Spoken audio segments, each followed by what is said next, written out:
Thank you. Thank you. Hi, I'm Ed Slott, and here is something that I hope you'll never need. But unfortunately, I know that you will at some point. We all do.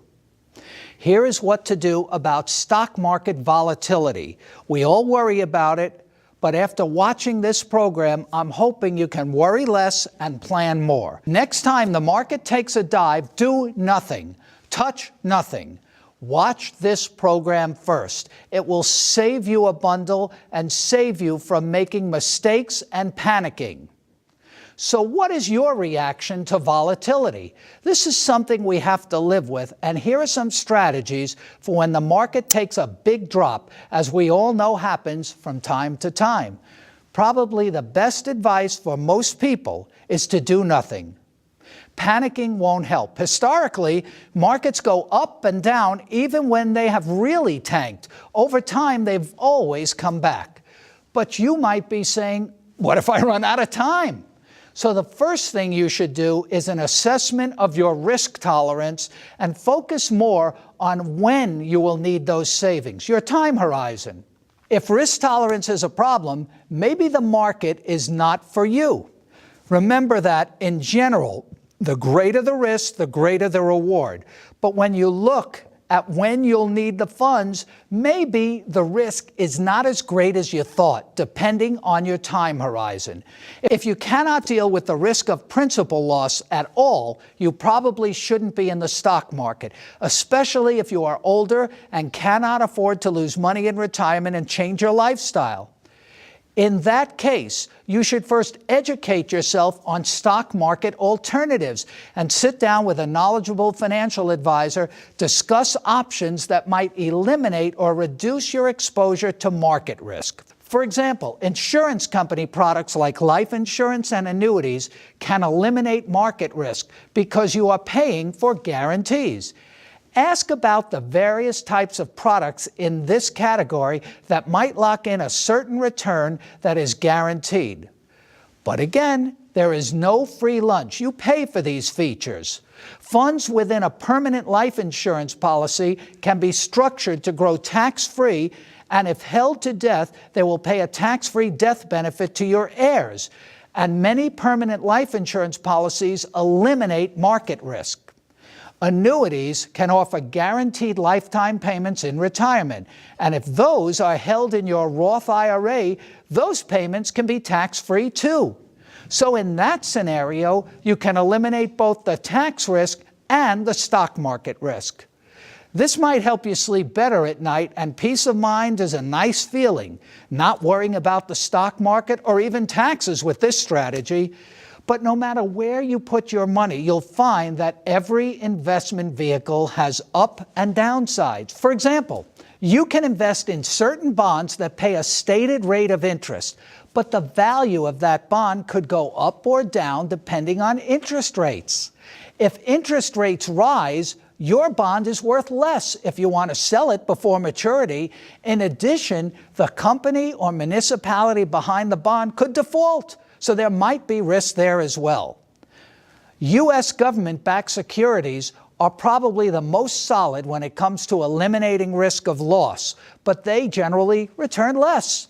You could look to real estate, but that is subject to its own risk of property values, and like anything else, you have to know what you're doing. The benefit of real estate is that even if you're using non-retirement account money, the appreciation in value is not taxed until the property is sold. And if the property is held until you die, your beneficiaries receive a step up in basis, and the income tax bill on the lifetime appreciation is eliminated. That goes as well for stocks and other property you have that has appreciated, but not for anything you own in your IRA or other tax-deferred retirement plans. Those funds never receive a step-up in basis.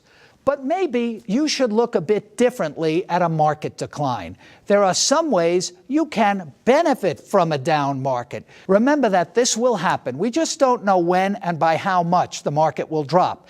And we don't know how long it will take to recover. But history has told us to expect it at some point. So be prepared to deal with it and turn lemons into lemonade. Let's first start with some things you should not do when the market takes a hit. Don't panic. Don't overreact. Take a breath and make no immediate moves. Chances are, whatever you do will be out of emotion and not in your best interests. Remember that everyone is feeling what you are feeling, and they are equally worried. The first thing is that you haven't lost anything until you sell. Selling immediately in a panic at a loss to stop the bleeding is generally a mistake if you are looking long term. You might miss out on an upswing that often follows declines, and then you'll feel even worse. In fact, the opposite reaction might be better. That is, buying or investing more to buy more funds or stock at lower values. That is something that could benefit you long term. This is like dollar cost averaging, which means continually buying shares with a long-term vision, regardless of changes in price. When prices are lower, your money will buy more. But let's get back to what and when. What you are saving for and when will you need that money. You need to know what your end game is. What is the purpose of this money? For example, a great saying I heard to make the point is from Joel Goodhart, an experienced and knowledgeable financial advisor in Plymouth Meeting, Pennsylvania. Joel has a good calming way about talking to his clients when markets drop, and he shared some of this good advice with me. He tells his clients, if you need the money on Thursday, you shouldn't be in the stock market. If you need the money in 30 years, then you shouldn't have it in the bank. That makes it clear that you have to know what your end game is. Joel Goodhart calls this a financial GPS. In other words, tell me where you want to go and when you want to get there. Only then you know where the right investments are for your time horizon and risk tolerance. Remember that a market decline is a good time to buy, not to sell. You have incurred no loss until you sell. A market decline is a great time to get in, not to get out. If you think about it, when markets are down, everything's on sale. Who doesn't like a sale? Buying low is the key to selling high. When you panic and sell, you're selling low and losing. This should all be common sense, but sometimes you need to hear this when you hear that the market has taken a big dip and your savings are affected. Don't make things worse, or like the medical schools teach, the so-called Hippocratic Oath, first do no harm to yourself or your savings. If anything, a market correction, that's the nice way of saying the market has taken a significant drop, should be a sign to do more long-term planning so that market gyrations won't have an impact on your long-term plan. For example, you should know what money you'll need and when. You should invest differently for short-term needs and liquidity for short-term expenses and have different investments for your long-term needs. For example, money that may be earmarked for your heirs has a much longer time horizon, and a market decline in the short run is just a bump in the road. The problem is when your money is in the wrong place at the wrong time. For example, when short-term money you will need soon for income, is invested with too much risk in the market. Short-term money should be more secure. The time you will need your money dictates where and how you invest. This is something to review with your financial advisors and get started on that now. What's the purpose of the money? If it's 30-year money, the best thing you can do is nothing. So don't worry. Go back to whatever you were doing and ignore the stock market. The key is the financial GPS I mentioned earlier. You have to know what the purpose of your money is and where you want to end up. In a previous public television program, I talked about beginning with the end in mind. It's the same thing here. In that program, I compared this to a 1,000-piece jigsaw puzzle, and that can be overwhelming. When you see all those pieces, where do you begin? That's how many of us feel about our retirement savings. But you need to address this now and create a plan, a solution. You have to have a plan because, as I always say, if you don't have a plan, you get the government plan, and that's not a good plan. Like that puzzle, you have to know where you want to end up. Begin with the end in mind. With the puzzle, you see the picture on the cover of the box and you know what the solution looks like. You know where you want to end up. In my public television program a few years ago, I referred to the 75th anniversary of the classic Gone with the Wind. It took author Margaret Mitchell 10 years to complete the book. But what was interesting was that she wrote the last chapter first. She had a plan, and she began with the end in mind. It's the same thing here. So the bottom line is to work with a knowledgeable and objective advisor. I say this because you are sometimes too emotional and not objective with your own point of view, or may have an emotional attachment to your investments, which might cause you to make the wrong moves at the wrong time. It's best to work with someone knowledgeable who you trust to give you independent advice, keep you calm, and avoid making rash decisions when the market gets jumpy, as we know it will at some point. That's the best advice I can give you for volatile markets. Stay calm. Do nothing rash, but do create a plan for the future based on what money you will need and when you will need it. That said, here are some tax moves you can make to turn lemons into lemonade when the market declines. You may as well have Uncle Sam share your pain. Let's start with Roth IRA conversions. What if you converted, say, early in 2015, but then after the summer, your account value went down when the market took a hit? Well, now the funds you converted and will be paying tax on are not worth what they were. You'll be paying tax on value that no longer exists. Thanks to the tax law, you can recharacterize or undo, reverse that Roth conversion, so you won't be on the hook for value that no longer exists. You can eliminate that tax liability. But wait. It gets better. Like I said earlier, you can take advantage of this situation. Remember I said that low values mean there's a sale on? Well, that's true here. You can turn around after a waiting period and reconvert those same funds back to a Roth IRA at an even lower cost than you originally paid. Or you can convert other IRA funds at the lower value. Since your Roth IRA is likely long-term money, you can wait it out, and when the market comes back, all of those gains will be earned tax-free in your Roth IRA. If not for the market decline, you would have paid a lot more in tax for that Roth IRA. The market crash turned out to be an opportunity that you took advantage of. You reconverted at a lower tax cost. Here's a simple example of how this can work for you.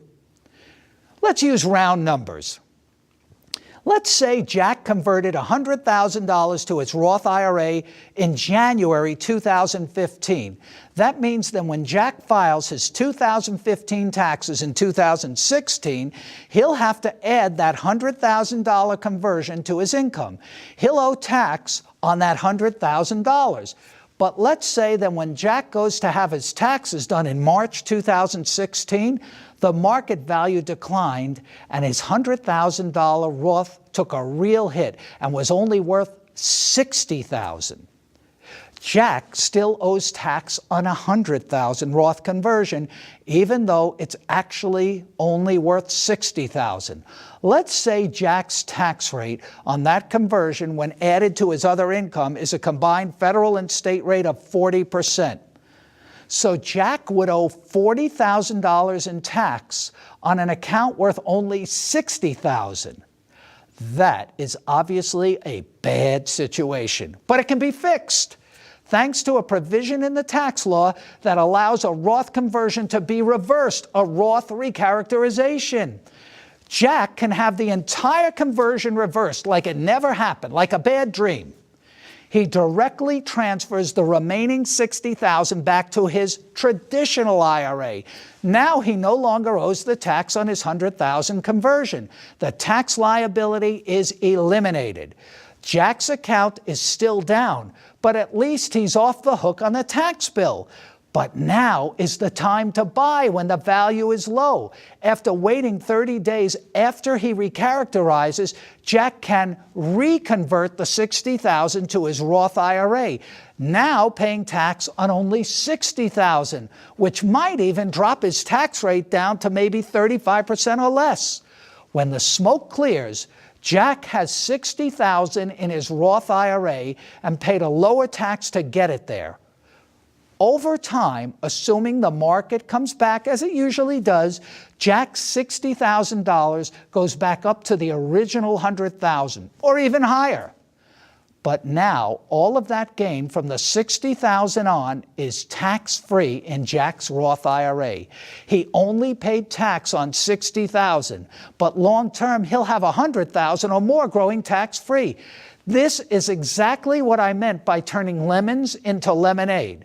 Just so you know, the waiting period to reconvert the previously converted funds back to a Roth IRA is the later of 30 days after the recharacterization, as was the case here, or the year after the original conversion. In Jack's case, the original conversion was in 2015, so he would have to wait until the later of the year after the conversion, which would have been January 1st, 2016, or 30 days after the recharacterization, which is 30 days after his March 2016 recharacterization. In Jack's case, the 30-day rule applied. If Jack had done the same conversion in January 2015, but recharacterized, say, in August 2015, then he would have to wait until January 2016 to reconvert. But this strategy can get even better. This waiting period is only for funds that were previously converted. Other IRA funds that were never converted, they can be converted at any time. If Jack had, say, another $80,000 of IRA funds that he did not originally convert, he could convert those too without a waiting period when the market values were much lower and get those converted funds on sale too. If it turned out that the market dropped further, those funds could also be recharacterized and reconverted to get the best tax deal. Market volatility here can be your friend, but only for a limited time. The window for a recharacterization closes on October 15th of the year after the year of the conversion, but that still can be a long window. In Jack's case, since he converted in January 2015, he would have 21 months until October 15, 2016 to undo, recharacterize his 2015 Roth conversion. Jack can even try a better strategy to maximize the benefit of conversions that may have declined in value. He can convert different investments to different Roth IRA. This brings up a key strategy for converting. It's best to do all conversions to separate new Roth IRAs that have no other Roth money in them. This way, you can cherry-pick losers and winners to recharacterize and even get more benefit out of the conversion. Recharacterization and reconversion cycle when stock values decline or rise. Here's an example. Let's stick with Jack, who converted $100,000 to his Roth IRA in January 2015. Let's further assume that Jack converted only two stocks, Stock A and Stock B, to his Roth IRA. To simplify this example and emphasize the point here, let's assume that each stock was worth $50,000. So Jack converted $50,000 of Stock A and $50,000 of Stock B to his Roth IRA, making up the $100,000 full conversion.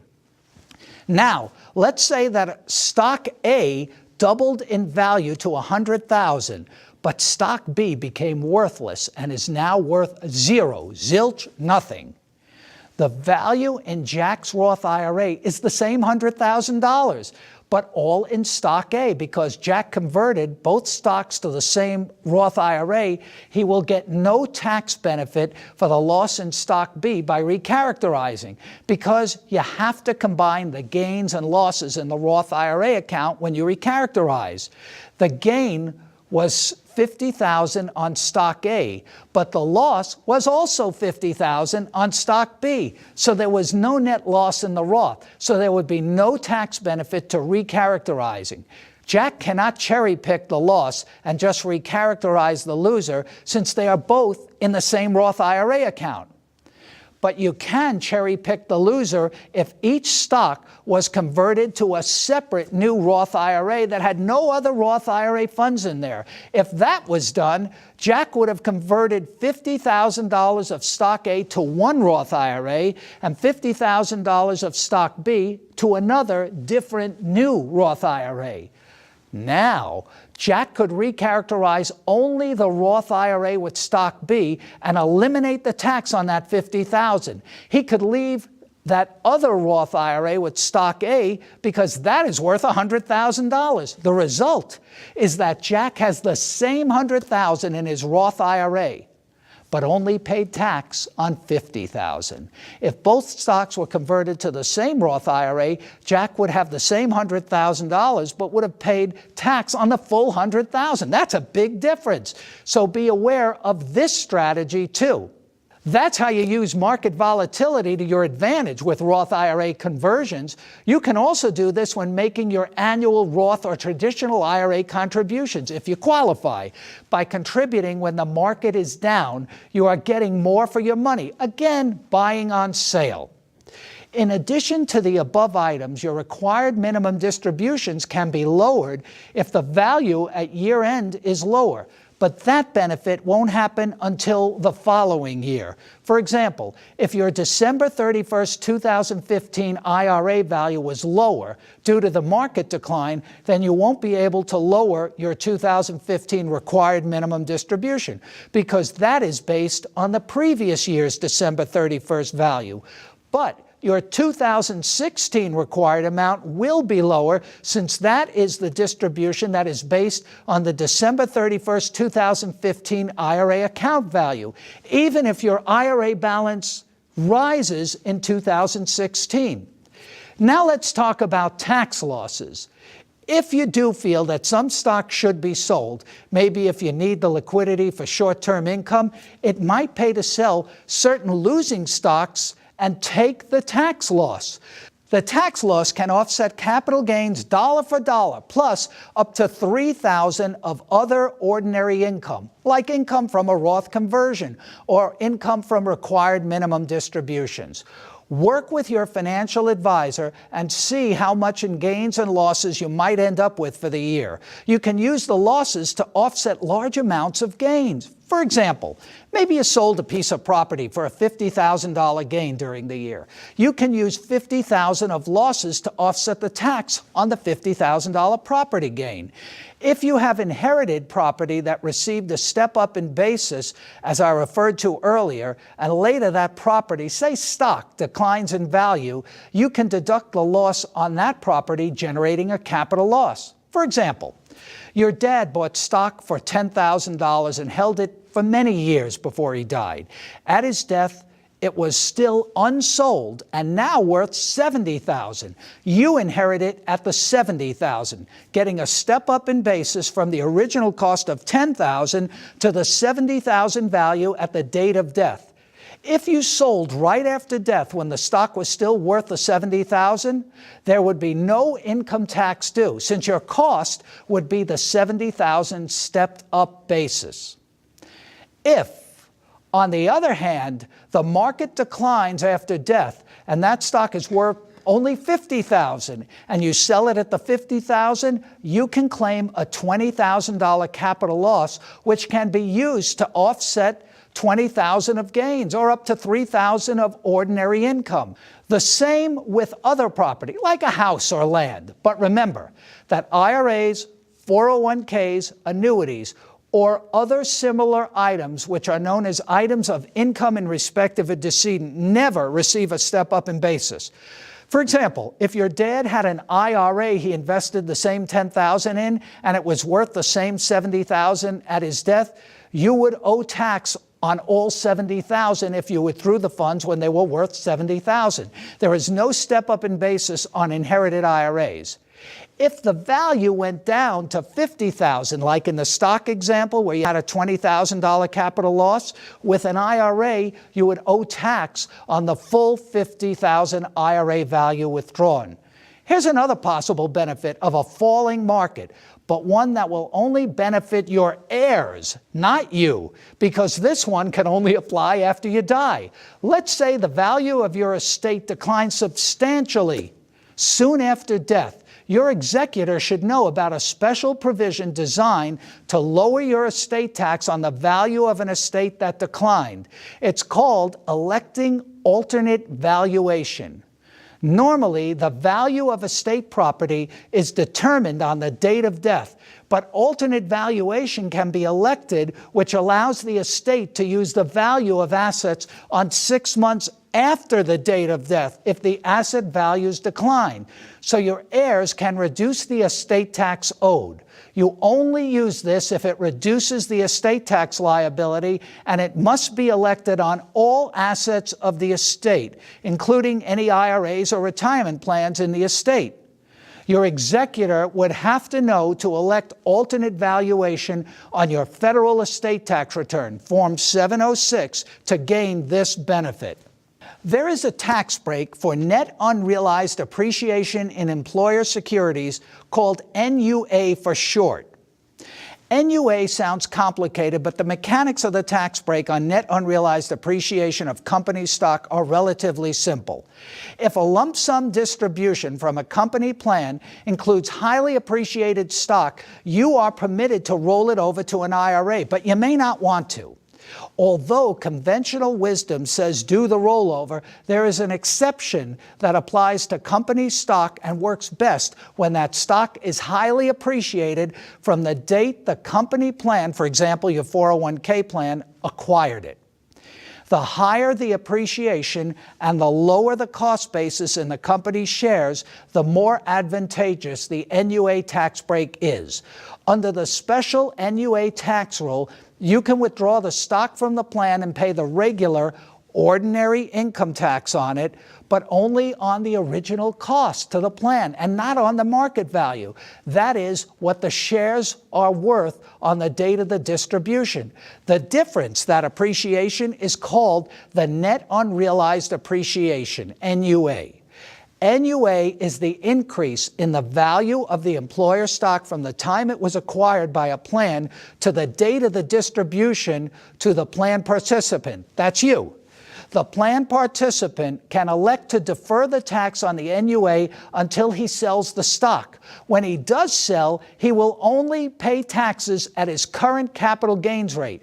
To qualify for the tax deferral on NUA, the distribution must be a lump sum distribution, and all the assets in all like plan accounts must be distributed out of the plans and all in one calendar year. For example, say the value of shares of company stock in your 401k is $100,000, but the original cost was only $10,000 years ago when you purchased the stock in the plan. Then the NUA would be the $90,000 of appreciation. If you transfer those shares as stock in kind to a taxable brokerage account as part of a qualifying lump sum distribution, then you will pay ordinary income tax on the $10,000 cost, but no tax on the $90,000 of NUA until those shares are sold. But when they are sold, the gain is long-term capital gain, regardless of how long the shares are held. This is an exception to the one-year holding period for long-term capital gain treatment. Since most CPAs don't even know about this special tax rule, the authority for it is from IRS Notice 98-24. But what would happen if the situation were a bit different and the market value of the shares declined substantially? Let's say instead the value of your company plan, the shares, is the same $100,000, but the original cost is $90,000. You would typically not be a good candidate for the NUA tax break because it's usually not worth paying ordinary income tax on $90,000 just for the extra $10,000 of NUA benefit. But let's say now the market crashed and the value of your company shares went down to $20,000. I hope not, but just to make a point. It might pay to sell the shares in the plan and buy them back at the low $20,000 value. Then, hopefully, over time, they go back up to the $100,000 or even higher. Once the shares have rebounded over the years to $100,000 or more, and you qualify for a lump sum distribution by separating from service or reaching age 59 and a half, the NUA benefit is more appealing because your new cost is now the lower $20,000 cost you locked in by buying the shares when they declined to that lower value. You used the loss in value to your advantage and may now receive a bigger tax break under the NUA provision. Here's another way to take advantage of a market decline using the same principle I spoke about earlier when I said that stock is on sale when it's worth less. You can buy more of it for the same money. That works the same way for gifting. Gifting could be advantageous if you are doing the gifting to remove property from your estate or pass it on to your family. One caveat though, you generally don't want to gift property that has appreciated in value. It's best to hold that property until death so your heirs get the step up in basis to eliminate the tax on the appreciation during your lifetime. But if you have stock, for example, that has declined in value, it might pay to gift that property to your child, for example, so you can gift more of it. For instance, say you wanted to give $14,000 of stock as your annual gift to your child. If the value of the stock declines, more shares can be gifted under the $14,000 annual limit. Just something to be aware of. Just a note. If you want to make a gift to a charity, only gift stock that has appreciated in value. Let's hope a volatile market doesn't give you the jitters, because it will happen. But now you know what to do. Don't panic. Use the advice I gave you here and take advantage of the market decline and have Uncle Sam share your pain now while you gain later. Remember to get a handle on when you will need your money. Your time frame is the key to where you will invest for short-term liquidity, income, or long-term gain, or even to leave to your loved ones. Begin with the end in mind. Create your plan and always run all of this information by your tax, legal, and financial advisors. Everyone's situation, risk tolerance, and time horizon is different. You have to focus on what's best for you. Create your plan now so you can sleep better later, no matter what happens in the stock market. But when the market does decline, as we know it will, that's your signal to look to the tax code, as I have done for you here, to turn stock market lemons into lemonade. Good luck to all of you. Thank you all very much. Thank you. Thank you.